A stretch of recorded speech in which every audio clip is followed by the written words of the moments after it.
जय माँ इंद्राक्षी जय अम्बे। इंद्राक्षी धाम में दर्शकों आप सभी का हम हार्दिक स्वागत करते हैं। आज के दिन जिन जातकों का जन्मदिवस है, मैरिज एनिवर्सरी है, उन सभी को हमारी तरफ से बहुत बहुत शुभकामनाएं। आज का सब्जेक्ट बहुत खास हो सकता है और आप खास लोगों के लिए ये खास प्रस्तुति हम देने वाले हैं, लेकिन इसको अच्छे दिमाग से सुनिएगा तो समझ में आएगा।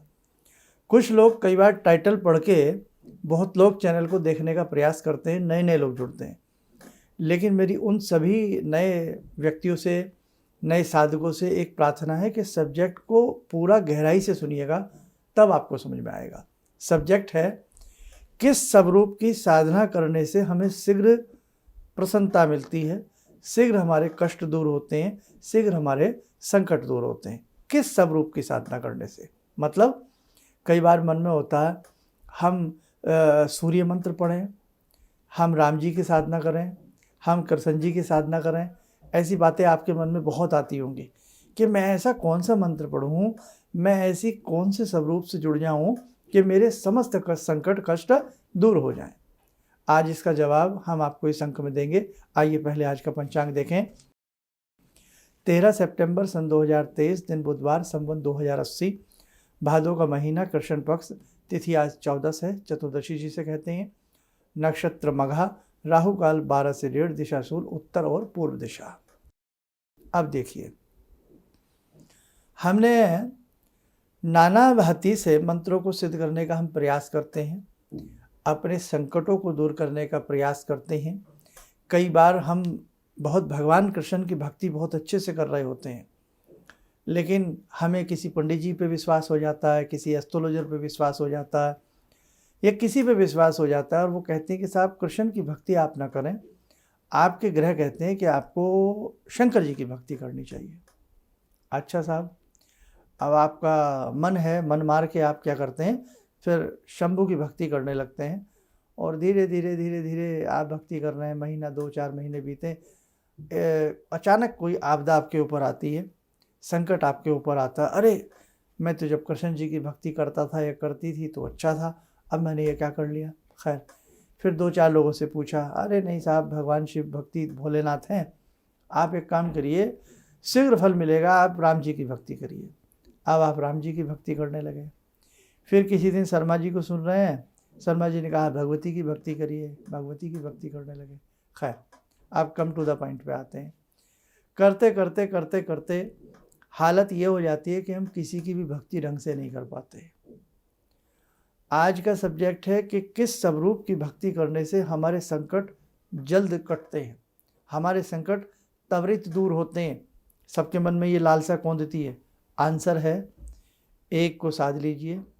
भगवान एक है, रूप उसके अनेक हैं, एक रूप को साध लीजिए, निश्चित और निश्चित और निश्चित आपका कल्याण हो जाएगा। अनेकों रूपों में भटकने से कल्याण नहीं होगा, ये ध्यान रखना। एक व्यक्ति से कहा गया कि ज़मीन में पानी है, मालूम है, गड्ढा करिए और पानी पीना है। अब उस व्यक्ति ने गड्ढा किया, परिश्रम किया, लेकिन जब देखा, बहुत मेहनत करने के बाद 2-4 दिन लगाए कि पानी तो नहीं आया, शायद वहाँ होगा, वहाँ गड्ढा करने लगा, यहाँ भी पानी नहीं आया, 2-4 दिन बर्बाद किए, वहाँ होगा। इसी चक्कर में वो व्यक्ति अनेकों गड्ढे खोदता रहा। परिणाम क्या हुआ कि पानी उसको कहीं नहीं मिला। अगर वो एक ही गड्ढे को खोदता रहता, प्रयास करता रहता, तो उसको पानी मिल जाता। उसी प्रकार से एक देवता की साधना सघनता के रूप में यदि आप करते रहें तो परिणाम उचित मिलेंगे। आप एक बात समझें, हम लक्ष्मी साधना करते हैं दीपावली में और हम बड़े प्रसन्न हो जाते हैं भगवती लक्ष्मी की साधना करके कि बस एक रात की साधना और साल में 365 दिन, अब 364 दिन तो लक्ष्मी हमसे प्रसन्न रहेंगी। ऐसा नहीं होता भैया। एक छोटा सा मोबाइल भी आपको रोज़ चार्ज करना पड़ता है, बैटरी रोज़ चार्ज करनी पड़ती है, बिजली का बिल भी हर महीने आता। आप किसी भी मंत्र को पकाने के लिए उस मंत्र की साधना हमें रोज़ चाहिए। लक्ष्मी दीपावली के दिन नहीं, लक्ष्मी के बिना तो काम ही नहीं चलता। लक्ष्मी हमें रोज़ चाहिए।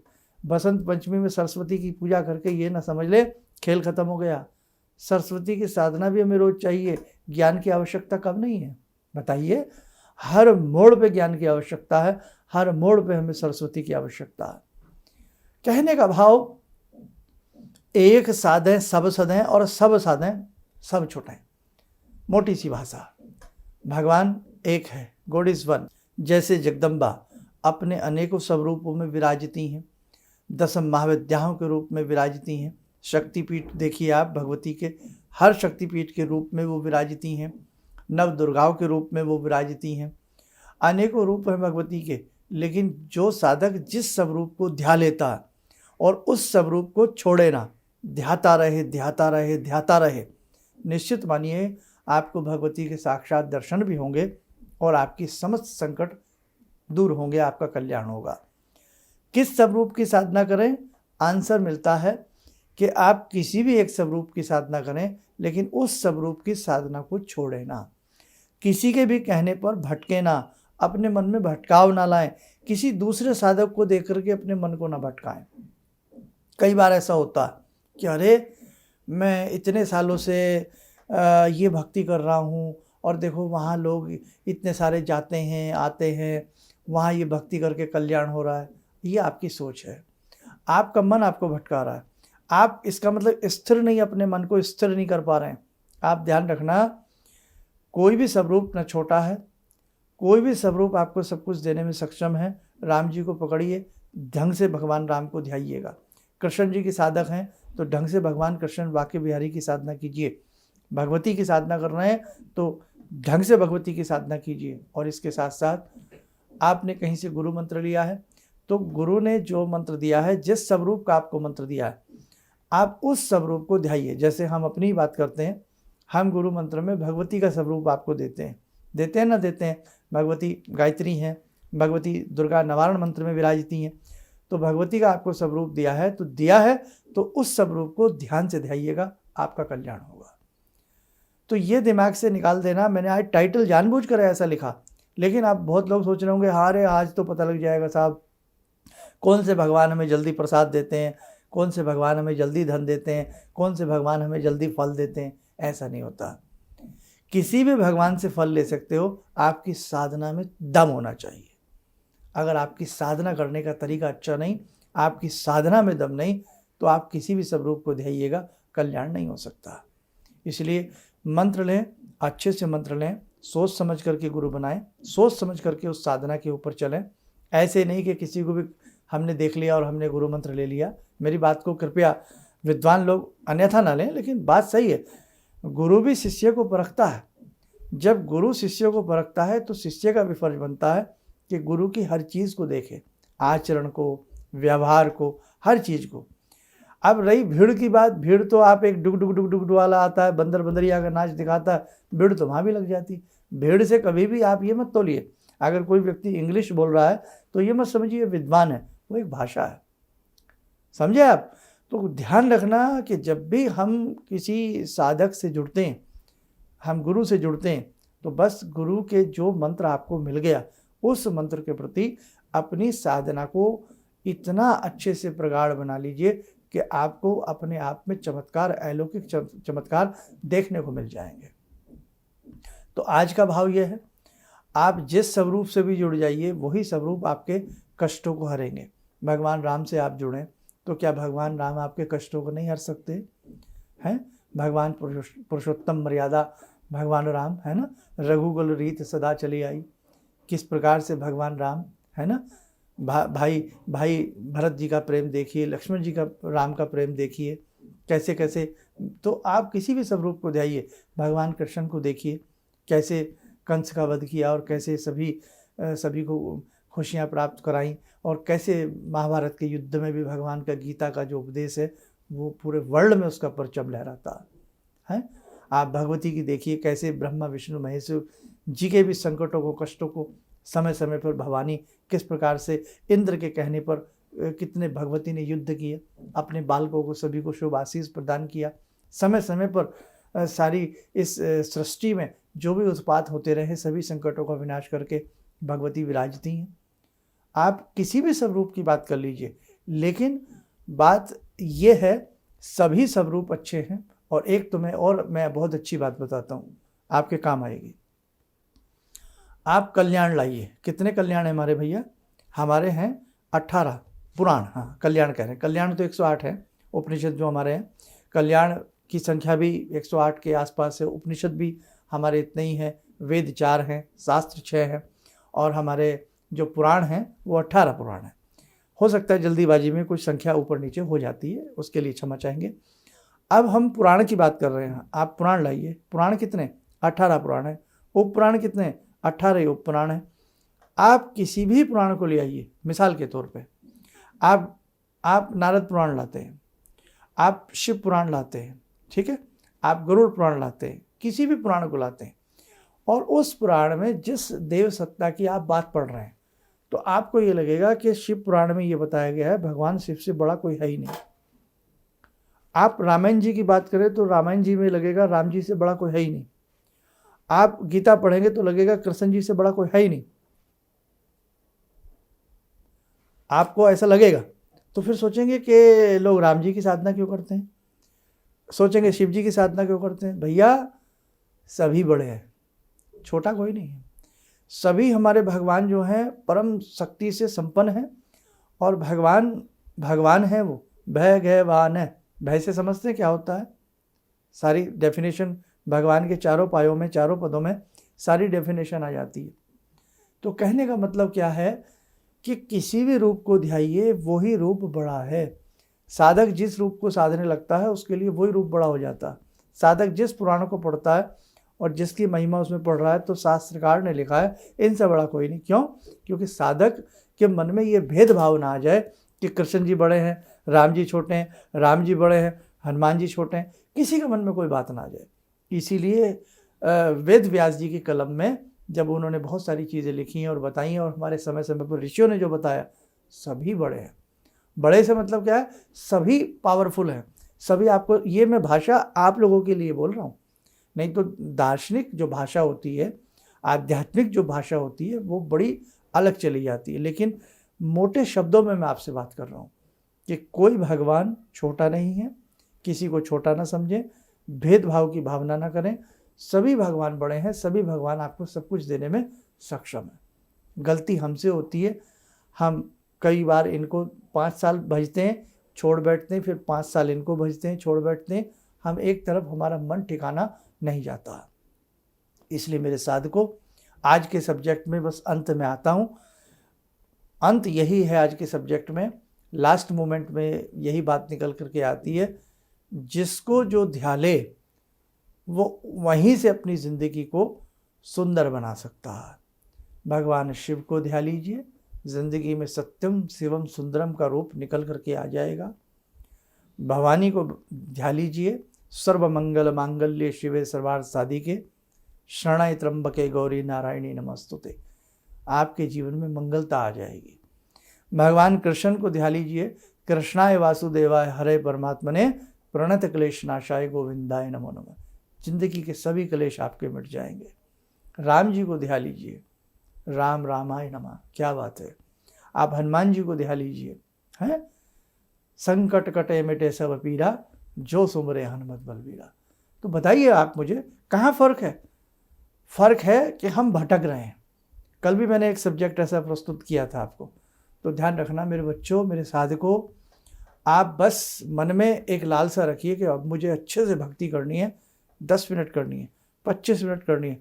भक्ति जरूरी नहीं 100 मिनट की हो, 2 मिनट की भक्ति ही आपका नौनिहाल कर देती है। कम भक्ति करिए, ढंग से करिए, अच्छे से करिए, एक देवता के प्रति अच्छा अपना डिवोशन दिखाइए, फिर देखिए आपका प्रमोशन होता है या नहीं होता है। और हाँ, इसी श्रृंखला में एक संदेश हम भी दे देते हैं। प्रथम नवरात्र से हम आपको भगवती की साधना के बारे में बताएंगे। 24 मिनट में से 24 घंटों में से सिर्फ 24 मिनट आपको हमारे साथ देने हैं, और कहीं ना कहीं हम प्रयास करेंगे कि समस्त कष्ट दूर हों, आपके जीवन के संकट दूर हों, आपको अच्छी सुख समृद्धि की प्राप्ति हो। उसका क्या प्रोसीजर है, कैसे है, यदि आप लोगों को समझ में नहीं आ रहा कि हमें क्या करना चाहिए नए लोगों के लिए, पुराने तो हमसे जुड़े हैं, जो नए नए साधक जुड़ते हैं, तो आप एक बार जो साधना हम आपको बताएंगे उससे भी आप जुड़ने का प्रयास करें। 2, 4, 5 रोज में वो पूरा एपिसोड आपके सामने प्रस्तुत किया जाएगा। आइए, समय हो चला आज की ध्यान साधना का। उस परम्बा महाशक्ति से जुड़ते हैं। हे भगवती, हे जगजननी, आप सबका कल्याण करें।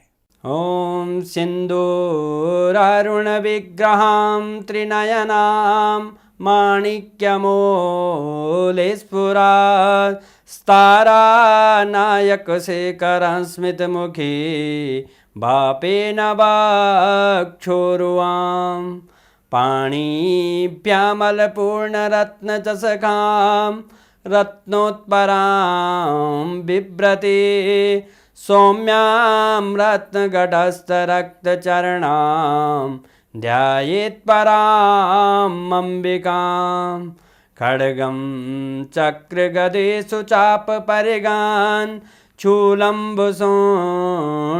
शिरा शङ्खं संदधतीं करे स्त्रीनयनां सर्वाङ्गभूषावृतां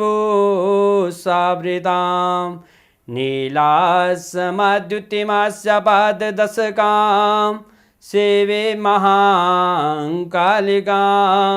यामास्तो स्वपितैहरो कमलजो हन्तुं मधुं कैटवम् विद्युद्दामसमप्रभां मृगपते स्कन्दस्थितां भीषणां कन्या विहकरवालखेटविलसा धस्ताविरासेवितां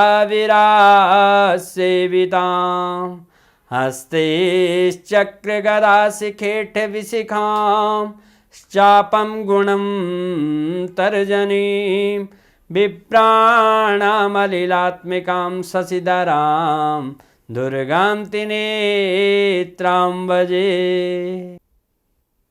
कवच बना लें, ध्यान करें, भगवती का शुभ आशीष हम सबके ऊपर बरस रहा है।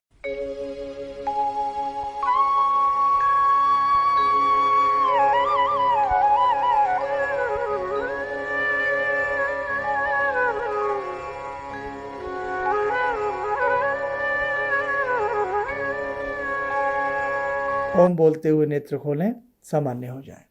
देखो साधकों, ये तो बहुत सारी चर्चाएं हैं, बहुत सारी बातें हैं आपको बताने के लिए, लेकिन समय समय पर ही सारी बातें अच्छी लगती हैं। आप हमसे यूं ही जुड़े रहिएगा और इस प्रकार के जितने भी हमारे सब्जेक्ट होते हैं, जैसे आज का सब्जेक्ट था, तो ऐसे सब्जेक्ट को अपने सत्य सनातन धर्म के नाते, ताकि सही ज्ञान सही मार्गदर्शन सबको मिल सके, ऐसे सब्जेक्ट आप शेयर कीजिए। ठीक है, चलिए आप स्वस्थ रहें, सुखी रहें। इन्हीं शुभकामनाओं के साथ हम अपनी वाणी को विराम देते हैं। जय जय अम्बे। हम लोग आपका प्रोग्राम शुरू ही किया था, अभी देखना, क्योंकि हम लोग बाहर से अभी साहिबाबाद ट्रांसफ़र हुए हैं, तो उसके बाद ऐसे ही एक दिन बैठी हुई थी, मेरी बेटी भी बैठी हुई थी।